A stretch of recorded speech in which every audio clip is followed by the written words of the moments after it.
오늘은 세상이 감당치 못하는 믿음, 이런 제목으로 하나님의 말씀을 선포하겠습니다. 이제 이어서 다니엘서 3장을 강의하려고 하는데, 말씀드린 대로 다니엘서는 하나님의 종말의 역사를 담고 있는 하나님의 시간표가 있습니다. 그래서 다니엘서를 성경학자들은 구약의 요한계시록이라고 말을 하는 것입니다. 그래서 다니엘서를 주밀하게 읽으면 마지막 때가 어떤 때인지를 알 수 있습니다.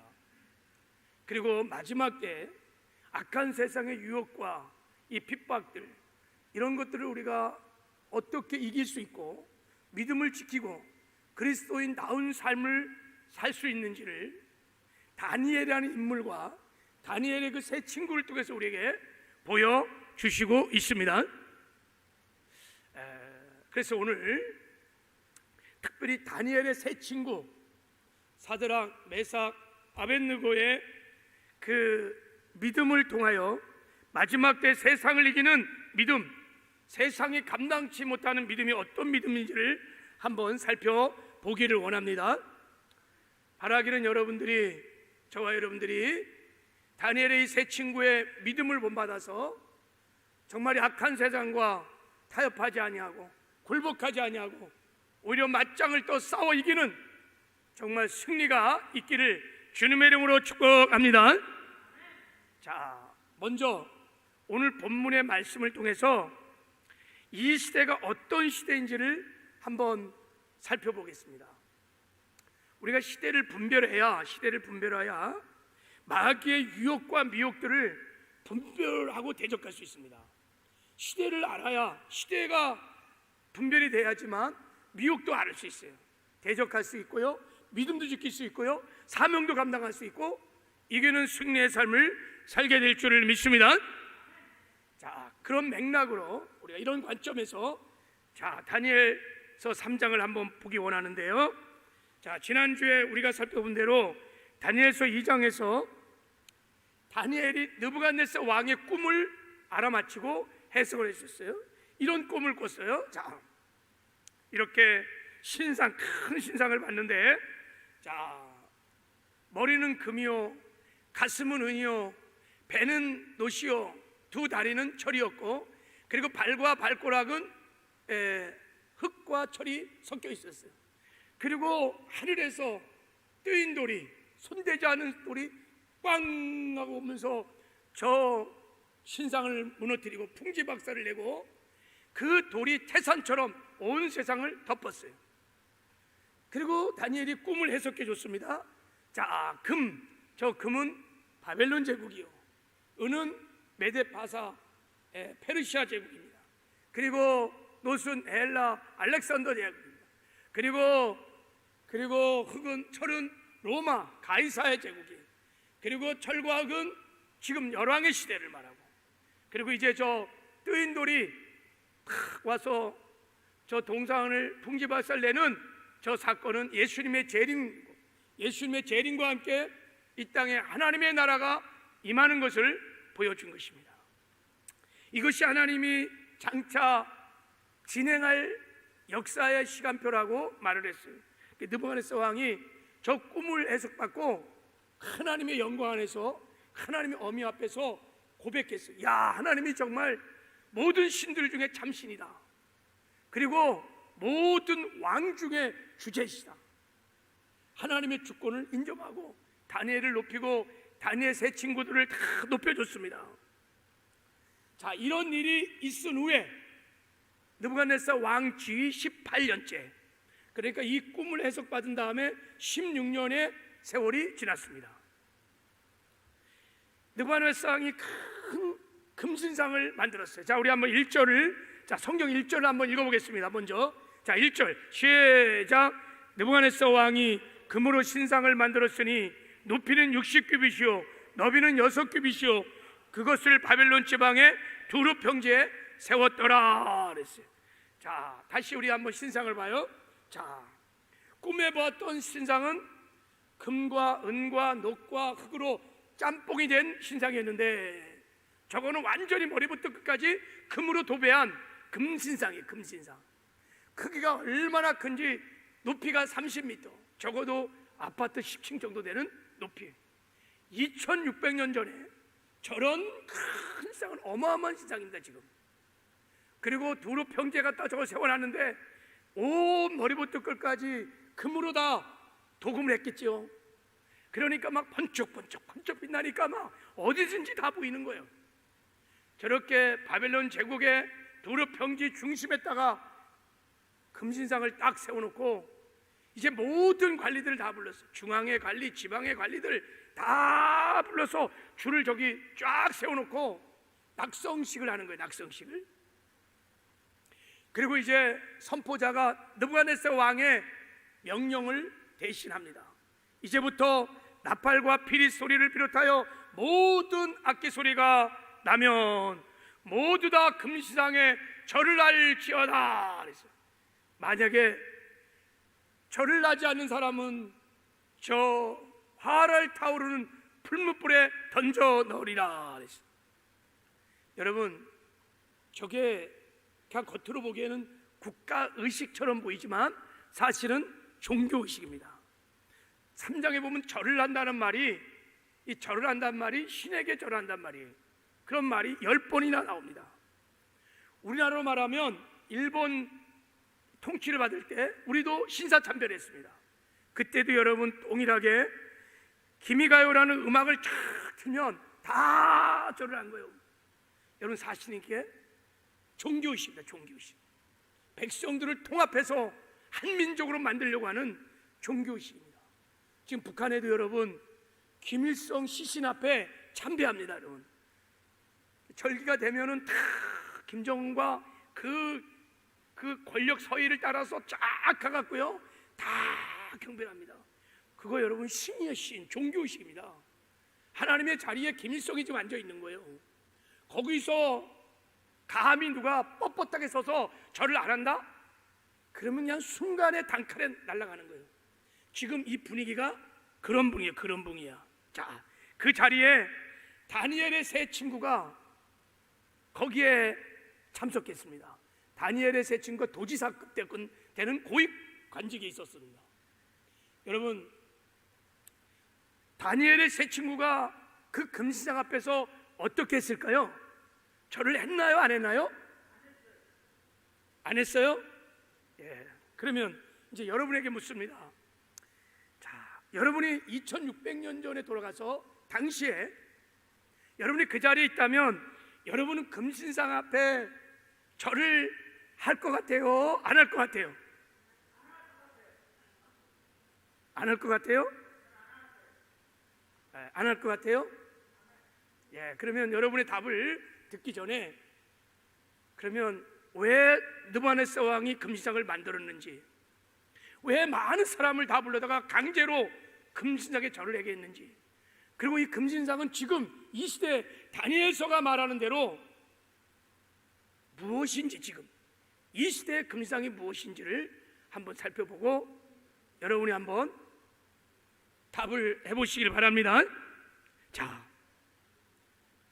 느부갓네살 왕이 왜 이 금신상을 만들었는지 꿈의 해석으로부터 시작됩니다. 다니엘이 꿈을 해석해 주는데 저 금이 바벨론 제국이라는 거예요. 그리고 왕이라는 거, 왕의 나라, 금의 나라. 근데 불행하게도 그 나라가 영원히 가지 않고 왕보다 못한 임금이 나타나서 바벨론 제국이 멸망을 당한다는 거예요. 그 얘기 들을 때 느부갓네살 왕이 별로 기분이 안 좋았을 거예요. 그리고 마지막에 거대한 돌의 나라가 탁 날라와서 이 세상 나라를 풍지박살내고 하나님의 나라를 세운다는 거예요. 하나님의 역사를 주관하신 하나님의 시간표를 보여준 거예요. 그때 그 느부갓네살 왕이 그 꿈의 해석을 듣고 하나님의 어미 앞에서 인정했어요. 하나님의 주권을 인정했습니다. 근데 시간이 지났어요. 마음이 바뀌었습니다. 하나님의 시간표로 되면 안 되는 거예요. 하나님의 시간표로 되면 바벨론 제국은 멸망당하는 거예요. 나도 다음 왕이 와서 나를 멸할 거예요. 그래서 자기가 이제 계속 전 세계를 통치하고 바벨론 제국이 계속 세계를 지배하기를 원하는 야망이, 욕심이 생긴 겁니다. 그리고요, 이 금상을 세우기 몇 년 전에 느부갓네살 왕이 드디어 하나님이 다스린다고 하는 예루살렘을 완전히 점령합니다. 3차에 걸쳐서 공격을 해서 마지막 완전히 점령을 해요. 예루살렘 성을 점령한 다음에 느부갓네살 왕이 뭐야, 하나님도 별거 아니잖아 이거. 하나님이 지키는 도성을 그냥 낼름 먹고 나니까 하나님 별거 아니네. 교만이 싹 tus습니다. 그래서 이제 금이나 은이나 동과 철흑으로 된 신상이 아니라 전체가 머리부터 발끝까지 바벨론 제국이 통치하는 금의 나라, 금의 나라를 세우자. 그래서 느부갓네살 왕이 바로 이어서 토성을 쌓습니다. 높이가 70m 되는 큰 토성을 쌓았고 바벨론 제국을 완전히 초롱성으로 만들었습니다. 감히 누구도 바벨론 제국을 침범할 수 없을 만큼 높이가 여러분 70m라고 그래요. 엄청나죠. 그런 다음에 그가 이제 큰 금신상을 만든 것입니다. 그 다음에 왜 금신상을 만들었냐? 금의 나라, 이제 바벨론 제국은 영원할 거야. 그렇게 금상을 만든 다음에 모든 민족들을 다 통합해서 다 그 금상 앞에 무릎을 꿇게 하는 거예요. 다 섬기게 하는 것입니다. 사실은 자기를 신의 자리에 올려놓고 자기를 신격화하는 것입니다. 한마디로 말하면 하나님 밀어내고 자기가 그 자리에 앉아서 그 자리에서 숭배를 받는 거예요. 느부갓네살 왕의 교만이 지금 하늘을 닿았어요. 하늘을 닿았어요. 감히 하나님의 자리를 넘보다가 타락한 사탄이 아담과 하와를 넘어뜨릴 때 어떻게 미혹했습니까? 야, 먹어, 선악과 먹어. 그러면 너희들이 눈이 밝아져서 어떻게 된다고요? 하나님 같이 되는 거예요. 하나님 같이 된다. 타락한 인간의 속에는 하나님처럼 되려는 야심이, 욕심이 있어요. 교만이 꿈틀거리고 있다. 느부갓네살 왕이 그것이 있었습니다. 그 배후에는 누가 있을까요? 그러면 그 배후에는 누가 있어요? 마귀가 있는 거예요. 그 배후에는 마귀가 있는 거예요. 그래서 이 금신상을 영적으로 보면요, 하나님의 시간표를 거부하고 하나님의 주권을 언제나 도전하는, 대적하는 마귀가 만든, 이거는 우상인 거예요. 이렇게 우상 숭배를 해갖고 모든 사람을 하나님께서 떠나게 하고, 그래서 이 멸망의 길을 걷게 하다가, 사망의 길을 걷게 하다가 다 멸망시키려고 하는 것이 마귀의 흉악한 괴계인 것입니다. 우리는 여러분 마지막 때를 살아가면서 이런 마귀의 흉악한 괴계를 분별하여 대적해야 될 줄을 믿습니다. 그러면 이제 묻습니다. 이 시대의 마귀가 만들어내는 금신상은 뭘까요?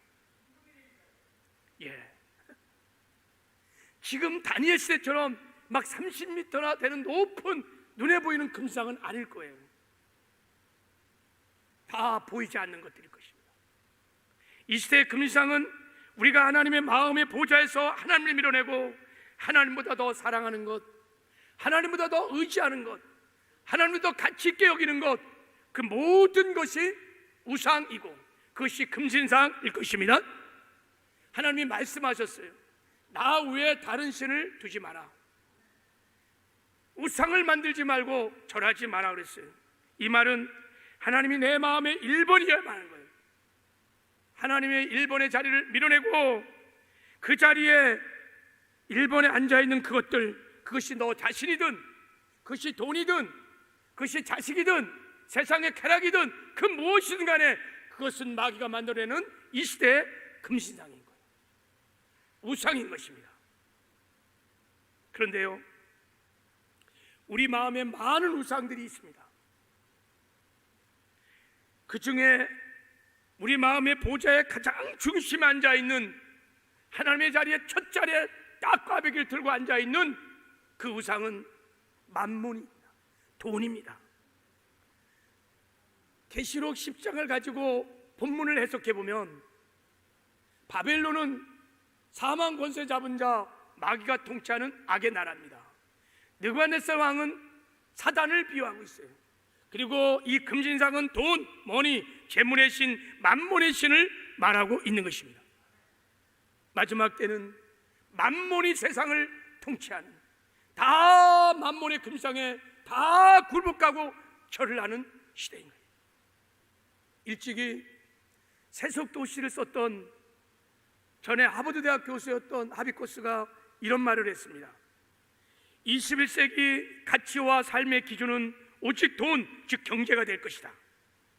경제적인 이익이 생기면 과거의 적도 우군이 되고, 경제적인 이익이 생기지 않으면 현재 우군도 적이 될 것이다. 그러기에 21세기에는 여호와 하나님과 시장신이 대결하는 시대가 될 것이다. 경제를 최우선의 가치로 보는 시장의 신, 만몬의 신이 바로 21세기의 바알이다. 이 바알 신앙은 인간에게 물질의 풍요를 약속하는 신앙이다. 앞으로 바알, 즉 물질을 놓고 경쟁하는 시대가 열릴 것이다. 마지막 때는 하나님과 바알 신, 만몬 신이 싸우는 시대라는 거예요. 만몬이 이 시대의 금신상이라는 거예요. 하나님도 말씀하셨습니다. 골로새 3장 5절에 보면 돈을 사랑하는 탐심이 곧 뭐라고 그랬어요? 우상 숭배입니다. 탐심이 곧 우상 숭배입니다. 탐심이 곧 금신상이니라. 만몬 신이 탐심에 사로잡혀 있는 이 세상을 장악하고 있다는 거예요. 다. 그래서 디모데후서 3장에 보면 말세, 고통한 때가 이르는데 말세의 증상으로 이렇게 말했어요. 사람들이 자기를 사랑하고 그리고 돈을 사랑하며, 이렇게 나가요. 마지막 때 사람들이 하나님보다 더 사랑하는 첫 번째가 뭐냐면 자기를 사랑하는 거예요. 마지막 때가 되면 다 자기를 사랑하는 거예요. 나밖에 없어요. 내가 기준이에요. 나의 피로, 나의 유익, 내가 삶의 기준이에요. 내가 주인이에요.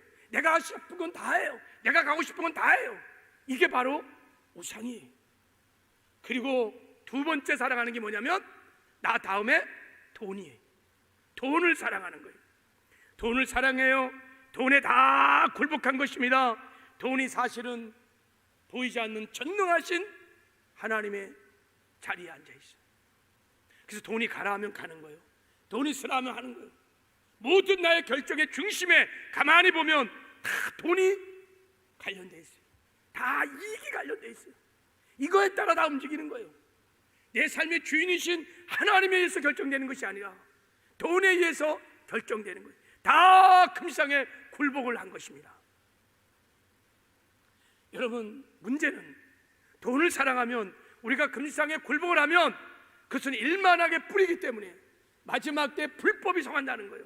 죄악이 관영한다는 거예요. 왜 그렇습니까? 자, 이 말씀 한번 보세요. 디모데전서 6장에, 자, 우리 한번 읽을 수 있으면 한번 읽어보겠습니다. 시작. 부하려는 자들은 시험과 운무와 여러 가지 어리석고 애로운 욕심에 떨어지나니 곧 사람으로 파멸과 멸망에 빠지는 것이라. 돈을 사랑함이 일만하게 뿌리가 되나니 이것을 탐내는 자들은 미혹을 받아 미움에서 떠나 많은 근심으로 자기를 찔렀도다 그랬어요. 자, 이 말씀을 보세요. 왜 성도가 돈을 사랑하는데 믿음이 떠납니까? 하나님을 떠나는 거예요. 아니, 돈이 필요하잖아요. 돈을 사랑하는데 하나님을 떠난다는 거예요. 믿음을 다 잃어버린다는 거예요. 그리고 나중에는 파멸되고 결국은 멸망을 당한다는 거예요. 왜 그럴까요? 예수님이 말씀하셨습니다. 왜 그런지 그 이유를 이렇게 말씀하셨습니다. 자, 마태복음 6장 26절 이렇게 말했습니다. 너희는, 그러니까 거듭난 크리스찬들은 하나님과 재물을 겸하여 섬길 수 없다는 거예요. 거듭난 사람들은 하나님과 재물을 겸하여 섬길 수 없다. 그건 처음부터 불가능하다는 거예요. 빛과 어둠이 공존할 수 없듯이 빛과 어둠은 공존할 수 없어요. 어떤 이유도 간에 빛과 어둠은 공존할 수 없어요. 거듭난 성도들이 왕이신 하나님을 모셔서 거듭난 성도들이 만몬을 섬기는 것은, 그러면서 하나님을 섬길 수는 없다는 거예요. 불가능한 것입니다. 그래서 돈을 사랑하면 돈이 내 마음의 보좌에 일본으로 딱 들어온 순간부터 하나님을 사랑할 수 없어요. 하나님을 섬길 수 없어요. 하나님께 예배할 수 없습니다. 하나님을 향한 사랑과 믿음이 다 약해지기 시작하는 거예요. 그래서 구원도 잃어버리고 천국도 잃어버리고 결국은 사망길을 걷다가 세상 멸망할 때 같이 멸망을 당할 수도 있다는 거예요. 마귀는요, 영의 세계 실체를 잘 합니다. 어떻게 하면 성도들을 하나님에서 멀어지게 할 수 있을까? 어떻게 하면 구원에 이르는 이 믿음을 빼앗을 수 있을까? 어떻게 하면 택한 백성이라도 여러분 천국 보내지 말고 멸망시킬 수 있을까? 방법이 간단해요. 돈을 사랑하게 하는 거예요. 금신상에 절하게 하는 것입니다. 세상의 영광을 보여주고 그 앞에서 절하게 하는 것입니다. 그래서 마음의 보좌에 하나님 밀어내고 돈을 얹혀놓으면 믿음을 잃어버립니다. 신앙을 잃어버립니다. 하나님을 떠나게 됩니다. 결국은 사망길 걷다가 멸망을 당할 거예요. 이것이 마귀의 흉악한 계획이에요. 마지막 때. 그래서 마지막 때는 여러분, 마귀가요 어디까지 미혹하고 유혹을 하느냐, 이 금신상을요 교회 안에도 세워놨다. 이 금신상을요 우리의 심령에도 세워놨단 말이죠. 그래서 교회 안에 이것이 들어오는 순간에 미혹하여 분별하여 대적하지 못하면요, 성도들이요 교회가요 무엇을 구하느냐? 늘 세상 것을 구합니다. 세상에서 잘 먹고 잘 살고 출세하고 성공하고 세상의 부를 구합니다. 그런 것을 구하는 것이 잘못된 것이 아니라 여러분, 그것이 우리가 구하는 것이 목적인 거예요. 그래갖고 신앙생활의 목적도 바뀌어지는 거예요. 세상의 부를 구하기 위하여, 세상에 출세하고 성공하는 것을 구하기 위하여 신앙생활의 목적이 어느 순간 나도 모르게 그게 돼버리는 거예요. 그게. 그러면 그때부터 하나님은 나의 예배 대상이 아니에요. 내 사랑의 대상이 아니에요. 나의 필요를 채워주는, 내 세상의 부유를 공급해주는 수단과 방법으로 전락해버리는 거예요. 이걸 기복주의라고 하는 우상이라고 말하는 것입니다. 여러분, 우리가 기복주의 우상을 섬기기 시작하면 하나님을 사랑할 수 없습니다. 하나님을 예배할 수 없습니다. 사실은 자기를 사랑하는 것이요 탐심이라고 하는 우상을 숭배하는 것입니다. 우리는 이런 것들을 분별하여 대적해야 될 줄을 믿습니다. 어떻게 할까요? 마귀가요 예수님을 동일하게 시험했습니다. 예수님을요 높은 곳에 데려가 갖고 말했습니다. 천하 영광과 권세를 다 보여줬습니다. 그리고 딱 한 가지 요구했어요. 한 번만 절해. 한 번만 절하면 내가 이 세상의 영광을 너에게 다 줄 것이다. 딱 한 번만 나에게 절하면 돼. 금신상에 그냥 한 번 절하면 돼. 그때 예수님 말했어요. 사단아 물러갈지어다. 오직 하나님만 경배할지어다. 단호하게 하나님께서 분별하고 대적했어요. 우리도 그렇게 해야 합니다. 단호하게 사단아 물러갈지어다. 나는 상천하제 유일하신 하나님만 섬길 것이다. 나는 하나님만 사랑할 것이다. 신앙의 절대적인 결단이 있어야 될 줄을 믿습니다. 그러면 이길 수 있습니다. 그래서 하나님만 사랑하고 하나님만 의지하고, 그래서 여러분 주님 다시 오는 날 다 들림받고 천국에 들어가는 은혜가 있기를 주님의 이름으로 축복합니다. 자, 그럼 이제 본문으로 돌아가서 2600년 전에 다니엘의 세 친구들은 이 금상 앞에서 어떻게 반응했는지를 한번 살펴보려고 해요. 그들은 어떻게 반응했을까? 어떤 믿음으로 금신상을 이길 수 있었을까? 바벨론의 그 무서운 유혹을 이길 수 있었을까요? 느부갓네살 왕에 따라 모든 사람이 막 절을 하는데 절을 하는데 그 자리에 딱 3명이 딱 절을 안 하고 버티고 있어요. 저 그림 좀 한번 보세요. 그림 한번 보세요. 저 3명이 다 절을 하고 있는데 저 3명이 절을 하고 있어요. 저 누구냐? 사드락, 메삭, 아벳느고, 다니엘의 세 친구예요. 저걸 보고요 저 옆에 있는 갈대아 사람이 바로 왕에게 참소를 하는 거예요. 왕이요, 왕이요, 저 유대에서 왔던 저 유대 청년들이요 왕의 금상에 절하지 않습니다. 그러냐? 아니 이런 못된 놈이냐? 당장 데려와라. 그래갖고 왕에 끌려갔어요. 이 왕에 끌려갔고요 이제 왕이 따지는 거예요. 묻는 거예요. 사드락, 메삭, 아벳느고야, 너희가 정말 내가 세운 금상에 절하지 않느냐. 배은망덕하게 내 녹을 먹고 내 돈으로 교육받고 내 돈으로 먹고 살고 내 돈으로 너희들이 자의정 의정도 되고 고위관절 갖고 있는데 너희들이 감히 내가 세운 금신상에 절하지 않았느냐. 절하지 않았어. 내가 한 번 더 기회를 주겠다. 딱 한 번 기회를 줄 테니까 지금이라도 음악이 틀어지면 음악 소리와 함께 절을 하거라. 만약에 절을 하지 않으면 저 맹렬히 타는 풀무불에 던져놓을 것이다. 그리고 그 풀무불에서 너희를 건질 신이 어디 있겠느냐 이렇게 물었어요. 여러분 어떠세요? 여러분이 그 자리에 있었다면 어떻게 할까요? 다니엘의 세 친구들은 그 자리에서 여러분 얼마든지 그 유업 앞에서 여러분 핑계를 대고 절을 할 이유가 있었을 거예요. 여러분 어때요? 그냥 무릎 한번 꿇고 한번 고개 숙이면 되지.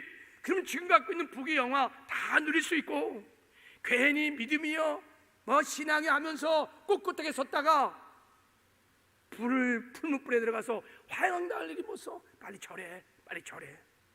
그까짓 한번 절하면 대수지. 뭐 절한다고 뭐 하나님도 아시잖아. 네가 원해서 그런 거 아니야. 강요해서 하는 거니까 하나님 다 이해하실 거야. 그럼 하나님께 용서하고 하면 돼. 절해, 절해. 신앙생활 그렇게 너처럼 고지잡게 하는 게 아니야. 좀 융통스럽게 해, 융통스럽게. 아니 포로가 되어갖고 만국의 백성이 되어서 바벨론에서 그렇게 고위직을 오르기가 얼마나 어렵겠어. 자, 배은망덕질 하지 말고 그냥 절해, 빨리 절해. 그거 아무것도 다 사실은 신앙이고 뭐고 다 먹고 살자고 하는 거 아니야? 미혹을 하는 거예요. 절하라는 거예요. 다니엘의 세 친구는 어떻게 반응했습니까? 세 친구는 왕의 명령에 굴복하지 않았습니다. 그리고 이들이 단호하게 이렇게 말을 했어요. 그들의 이제 믿음과 신앙이 나오는데, 자 우리 한번 16절을 읽어보겠습니다. 자 16절을 자 시작. 느부갓네살이여, 우리가 이 일에 대하여 왕에게 대답할 필요가 없나이다. 그랬어요. 왕이여, 우리가 이 일에 대해서는 대답할 필요가 없다는 거예요.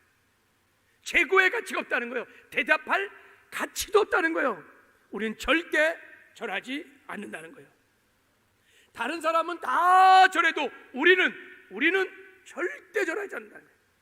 여러분은 얼마나 단호하고 분명한 태도입니까? 지금요 자기들의 생사여탈권을 잡고 있는 바벨론 제국의 왕 앞에서, 지금 옆에는 풀무불이 활을 타고 있는 그 앞에서 그들의 입장은 너무 선명하고 너무 분명하고 너무 확실한 거예요.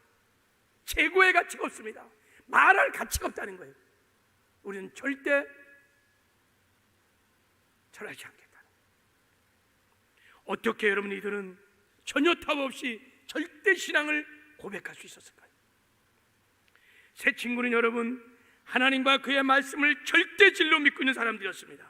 하나님이 십계명을 줬어요. 나 외에 다른 신을 두지 말아라. 나 외에 다른 신을 내게 두지 말아라 했어요. 이 계명에는 두 가지 뜻이 있습니다. 첫째는 다른 신을 절대 금하는 거예요. 다른 신을 절대, 하나님 외에 보이는 신이든 보이지 않는 신, 다른 신을 절대 두면 안 돼. 왜 그럴까요? 다 가짜기 때문에. 다 가짜기 때문에. 오직 하나님만이 참신이기 때문에. 또 하나는 오직 하나님을 삶의 최우선으로 모시고 섬기라는 것입니다. 하나님만을 일본으로 두라는 것입니다. 왜 그럴까요? 하나님만이 상천하지의 유일하신, only one, 유일하신 하나님이기 때문인 것입니다. 그래서 하나님과 우리 사이에 어떤 것이 들어오면 다 우상숭배예요. 다 영적인 가는 것입니다. 하나님만이 상천하지의 유일하신 참 신인 것입니다. 다니엘의 세 친구들은 이 하나님에 대한 절대적인 믿음을 갖고 있었습니다. 하나님의 말씀이 절대 진리라는 것을 갖고 있었습니다. 그래서 그들은 절대 믿음으로 느부갓네살 왕과 감히 맞짱을 뜰 수 있었던 거예요. 감히 믿음으로 돌파해 나갈 수 있었던 거예요. 타협하지 않았어요. 굴복하지 않았습니다. 굴복할 수 없습니다.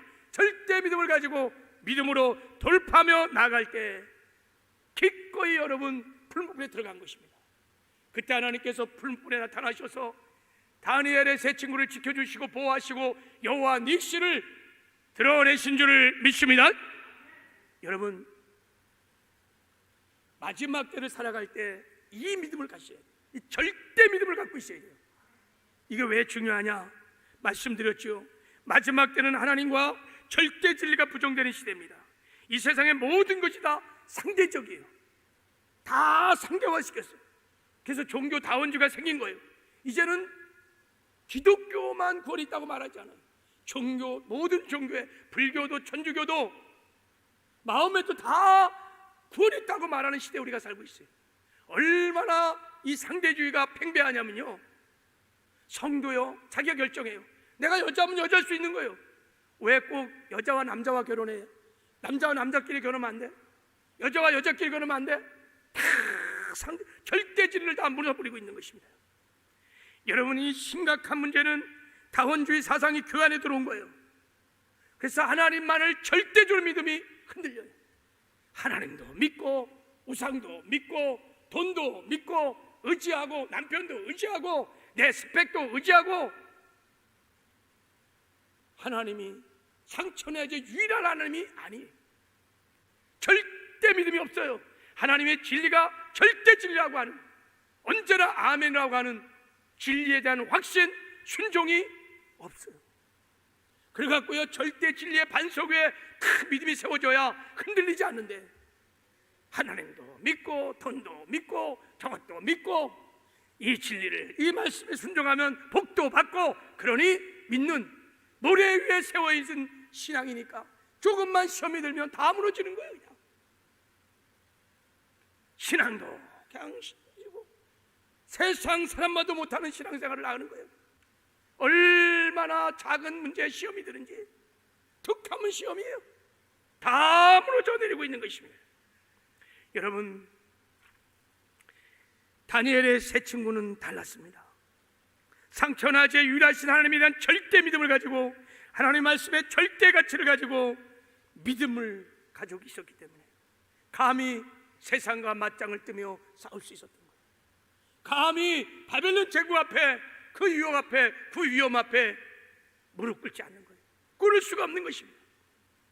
그렇게 믿음으로 돌파할 때 하나님께서 풀무 가운데 오셔서 함께 하셔서 그들을 지켜주시고 보호하시는 여호와 니시의 승리를 주신 줄을 믿습니다. 이 다니엘의 세 친구의 믿음이 저와 여러분의 믿음이 되기를 주님의 이름으로 축복합니다.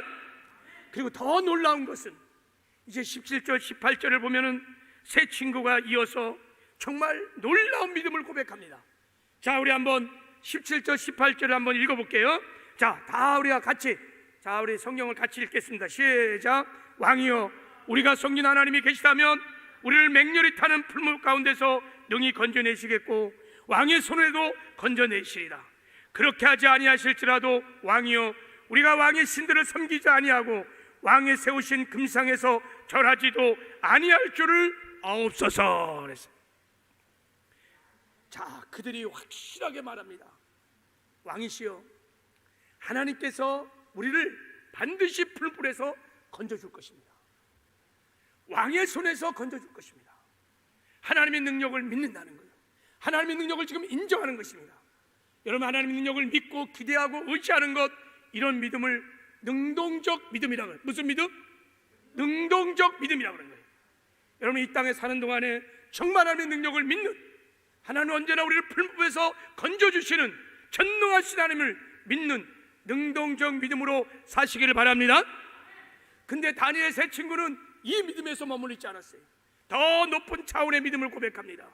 그렇게 하지 아니하실지라도, 그렇게 하지 아니하실지라도 나는 절대 절하지 않을 것입니다. 무슨 말입니까? 내가 풀벌에 들어가 죽는다 할지라도, 내가 하나님만을 섬기기 위해서, 하나님께 영광을 돌리기 위해서 내가 풀벌에 죽는다 할지라도 나는 절대 절하지 않는다는 것입니다. 그들은 하나님의 능력을 인정했어요. 그러나 만약에 하나님의 영광을 위하여, 하나님의 깊은 뜻을 위하여 우리가 불구덩이에 들어가서 죽는 것을 하나님이 허락하고 그럴지라도 나는 그것을 받아들인다는 것입니다. 이런 믿음을 수동적 믿음이라고 그러는 거예요. 하나님의 주권을 인정하는 믿음인 거예요. 살고 죽는 것이 나에게 있는 게 아니라 하나님의 손 안에 있다고 믿는 것입니다. 하나님의 주권을 인정하는 수동적 믿음이 다니엘의 세 친구들에게는 있었습니다. 여러분, 그래서 하나님이 기뻐하시는 온전한 믿음은 히브리서 11장에 보면 하나님의 능력을 인정하는 능동적인 믿음과 하나님의 절대 주권을 인정하는 수동적 믿음, 이 두 가지를 가져야 온전한 믿음이 되는 것입니다. 하나님은 우리를 고난과 역경 속에서 우리를 건져낼 수 있는 전능하신 하나님이십니다. 그러나 때로는 하나님의 영광을 위해서, 하나님의 뜻을 위해서 우리에게 고난도 허락하시고 때로는 순교까지도 허락하시는 하나님의 절대 주권을 믿는 거예요. 여러분, 이런 믿음을 갖고 있으면 세상이 감당치 못하는 거예요. 그래서 히브리서 11장 38절에 보면 이런 믿음을 가진 사람들을 세상이 감당하지 못했다고 말하는 거예요. 다니엘의 세 친구는 믿었습니다. 하나님의 손 안에 다 있다는 것, 내가 살고 죽는 것, 내가 가난하고 부하는 것, 낮아지고 높아지고 하나님의 뜻을 위하여 하나님의 손 안에 다 있다는 거예요. 그 살아계신 하나님께서 주관하시고 통치하시고 모든 것을 경영한다고 믿는 것입니다. 그래서 하나님의 능력도 믿지만 하나님의 주권을 믿고 그 믿음으로 돌파하고 나간 것입니다. 감히 바벨론의 제국 느부갓네살 앞에서 맞짱을 뜨며 나간 것입니다. 이렇게 믿음으로 나갈 때 여러분, 하나님께서 그들을 풀무불에서 그 위험을 막아준 게 아니에요. 여러분, 풀무불의 위험을 처음부터 제거해준 게 아니에요. 막아준 것이 아닙니다. 풀무불에서 건져준 것이 아닙니다. 하나님은 풀무불의 고통을 허락하셨습니다. 그리고 풀무불에 직접 찾아오셔서 그들과 함께 하시면서 하나님의 은혜로, 하나님의 능력으로 풀무불을 견디게 하시고 풀무불을 넉넉히 이기게 하시며 마침내 하나님이 원하셨던 하나님의 영광을 드러내어 주신 것입니다. 그들의 믿음을 통하여 하나님의 영광이 드러났어요. 보니까 느부갓네살이 와 보니까 이 풀무불에 3명을 집어넣는데 또 한 사람이 있는 거예요. 저분이 예수 그리스도이십니다. 우리의 풀무 가운데 함께 오셔서 우리와 함께 하시는 하나님, 그분이 우리와 함께 하신 것입니다. 여러분, 우리가 믿음으로, 이 온전한 믿음으로 우리가 믿음으로 돌파하고 나가면 하나님은 언제나 우리의 고난의 현장에, 우리의 고통의 현장에, 풀무불 현장에 직접 찾아오셔서 우리와 함께 하시며 그분이 주신 은혜로, 그분이 주신 능력으로 넉넉하게 이겨나가는 여호와 니시의 승리를 주실 줄 믿습니다. 하나님, 저는 하나님의 능력을 믿습니다. 그런 하나님의 뜻을 위하여, 하나님의 영광을 위하여 그리하지 아니하실지라도 저는 절대 절하지 않을 것입니다. 이 온전한 믿음을 가져야 마지막 때는 승리하는 삶을 살게 될 줄을 믿습니다. 이 온전한 믿음이 세상이 감당치 못하는 믿음인 것입니다. 하나님은 다니엘의 세 친구를 통하여 우리에게 이 믿음을 가지고 세상을 넉넉히 이기라고 이 은혜를 우리에게 주시는 줄 믿습니다. 말씀을 맺겠습니다. 여러분, 지금은 금신상이, 우상이 판을 치고 있는 세상입니다. 너무나 많은 사람이 마귀의 미혹을 받아서 탐심에 사로잡혀서 하나님보다 돈을 더 사랑하고 의지하고 돈을 더 바라보고, 그래서 하나님을 떠나서 믿음이, 신앙이 다 흔들리며 사망길을 걷고 가는 사람들이 얼마나 많은지 모릅니다. 내가 사망길을 걷고 있어도 분별도 못하는 사람들이 얼마나 많은지 모릅니다.